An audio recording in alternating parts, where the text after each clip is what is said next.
Here he is sneaking over here. Look at this beautiful man here, hey? There he is, gang. Let's fucking go! When I thought I was getting better! I'm a stink of fucking Mickey Mouse! She's been a belter. You need the pan? Should we set the pan in?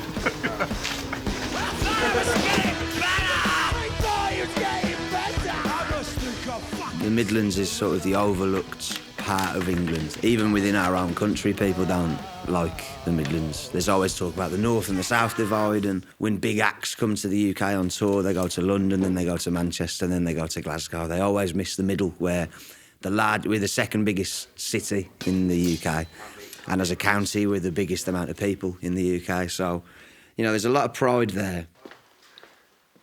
The Queen came through on a train and asked for the curtains to be closed because it was so horrible and dark, and she called it the Black Country because it was covered in smoke. I have no gear. All I have is my voice, and I've lost that. That's all gone. You know, the industry's gone. You know, again, it's what the album's about in a way, is that there was an industry there that was hard on its people, you know, worked them to the bone and stuff. And so these industrial towns become ghost towns, you know, or like budget towns just full of budget shopping and stuff like that.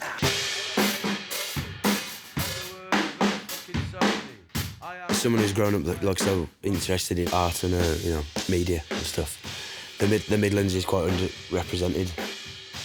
So you don't see yourself that much, you know. Like you say, like if people who aren't from there, they know about London, but outside of that, you know, a bit of Liverpool because of the Beatles and stuff. But yeah, Birmingham's always been a bit underrepresented.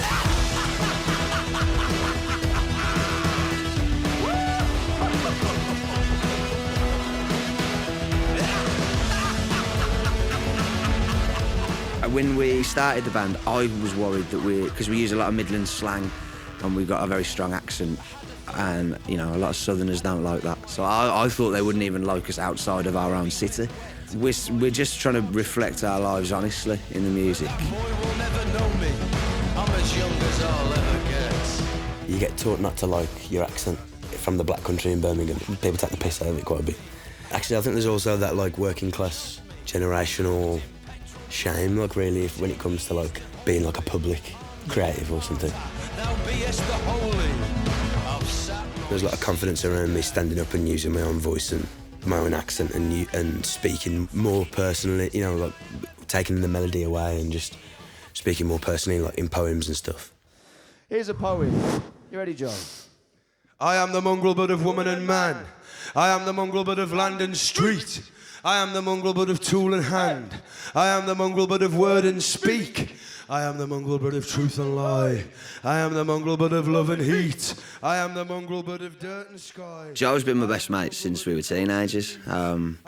We met at college in the UK doing a BTEC in music, so we were 17, something like that, kids. And I don't think either of us had really worked with many other people before, and creatively we just clicked straight away. We were both from very different musical backgrounds, really. Joe was a folk Americana singer, songwriter, and I liked my metal and my punk and stuff. But there was like a collision point between us, and creatively we just really got on. In lockdown, I thought that's the only, you know, that now's the time for me to change it up if I'm going to change it up.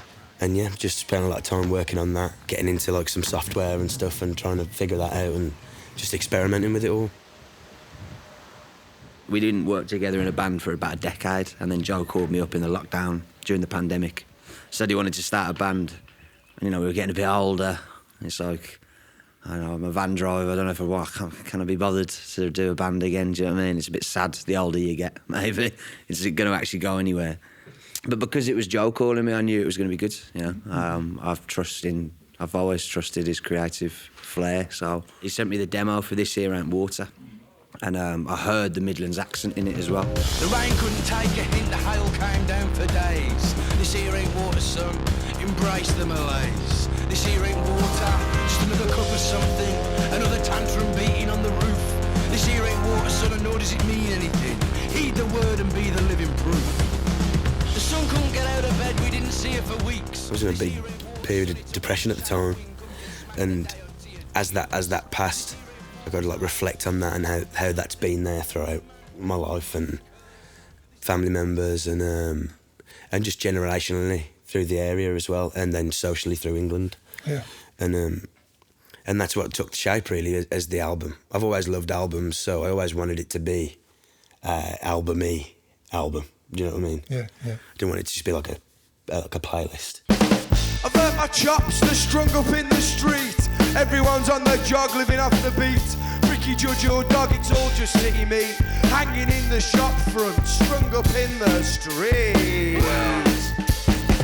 When I'm swinging here, some singing. I'd say that's like the big thread of the album really is depression and its different forms and stuff, and how like personal depression can be related to, you know, socially and then seen, you know, generationally, and you see then how different things get, but how everything really at its core stays the same. Especially when you're talking about like class politics and just society and disenchantment politically and stuff like that. So it's just very personal music, but I think it's good for people to have more room to interpret it themselves, you know? Especially when the songs are so personal. The more personal you make a song, the more people can relate to it, you know, just on a human experience. People can understand it from an emotional point of view. And I think when you start explaining your lyrics too much and explaining your songs too much, maybe that gets in the way of people making their own emotional connection with the song, you know. You have to iron it.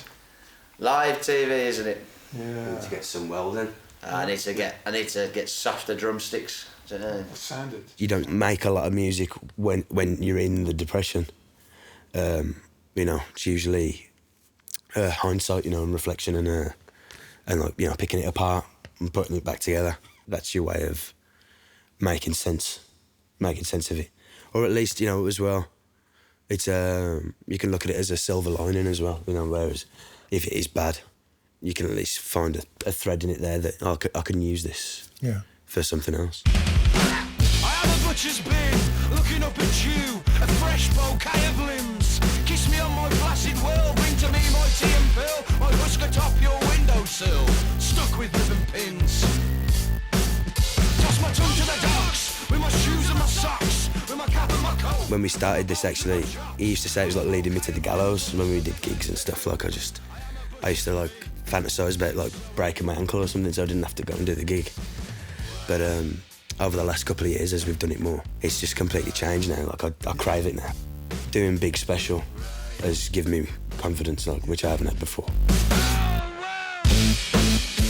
We take the music very seriously, like with the actual making the music and the album and stuff like that. But then when we're performing, it's a different thing. You can sit and listen to the album and the layers and everything that's in there.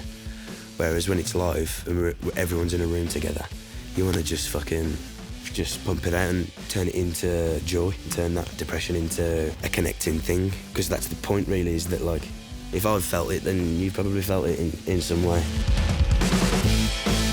When you have purpose and you do something that you love, it definitely takes a bit of the burden of it off, you know. And I'm with my best mate as well, so we're lucky that we're both very understanding. Here he is sneaking over here. Look at this beautiful man here, eh? There he is, gang. Yeah, we're very lucky that we're both understanding boys touring together, you know. We've all got each other's backs out on the road, and I think that just feeds back into the music as well, you know. People can sense the camaraderie and standing up in the face of everything, and, you know, that's what people want. Well, I thought I was getting better! I thought you was getting better! I must think of fucking Cinderella. In the mind there is the light.